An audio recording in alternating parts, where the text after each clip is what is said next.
Are these Beyerdynamic DT1770 Pro Mark IIs worth $600? Let's find out.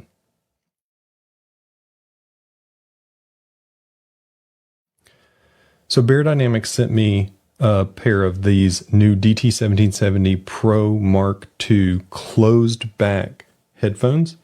And this is my first pair of Beyerdynamic headphones, my first pair of $600 headphones by a long shot, first pair of really expensive headphones. And they're very good quality, very well made, sound excellent. And I have to say, I'm really impressed. I don't edit audio professionally, but I record audio for videos. I record audio when doing client work with videos. And so I do occasionally edit audio on both my computer here and at my office. And I wanted a pair of headphones that are a little bit better quality than, I'm currently sitting in that $100 to $200 range headphones. This kind of graduates up to the next level. And you can definitely see the difference in quality as you move up from like your lower end Audio-Technica Rode headphones to this DT1770 Pro Mark II level at the $500-600 range. You do need amplification to get the most out of these headphones. They work, unlike supposedly some of the older, like the older version of these headphones and other headphones in this kind of range from Beyerdynamic.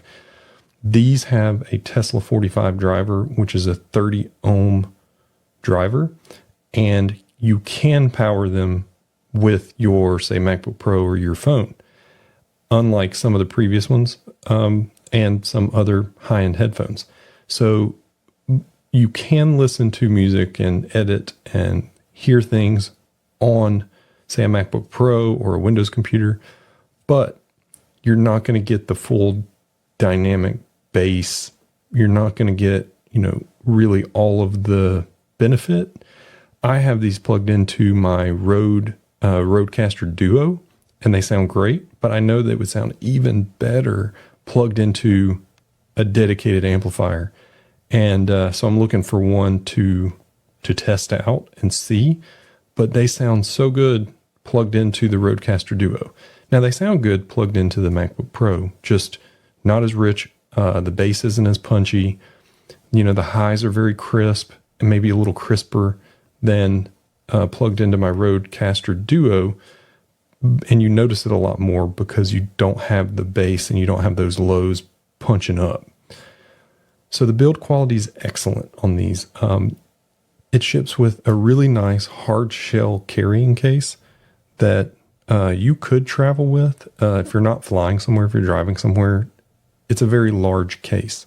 So these are not meant to be travel headphones, but you can travel with them if you want.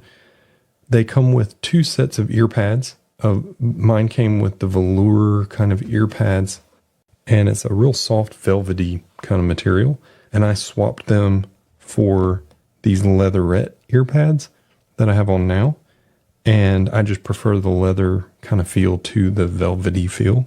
It also ships with 2 cable choices. So you have a straight cable, which is what I've got on mine right now. And it ships with a coiled cable that you can swap out very easily. The cable's removable. It has a mini XLR cable. So these are removable, but you're not going to have, you're not just going to pick one of these up at Walmart. If you need, you're probably going to order it from Beyerdynamic or B&H Photo Video or Amazon. And that's all they ship with. You get 2 cable choices, 2 ear pad choices, the headphones in the case. They sound excellent. They're very expensive studio monitor headphones that you can drive on a laptop or phone, but sound much, much better when plugged into some amplification. And, are they worth it? I think if you're trying to level up your sound and you're editing a lot of audio, if you're in that 150 to 250 range right now and you want to move to the next level, then these are definitely worth a shot. They're worth trying out to see if they'll work for you. The Beyerdynamic DT 1770 Pro Mark II closed back headphones.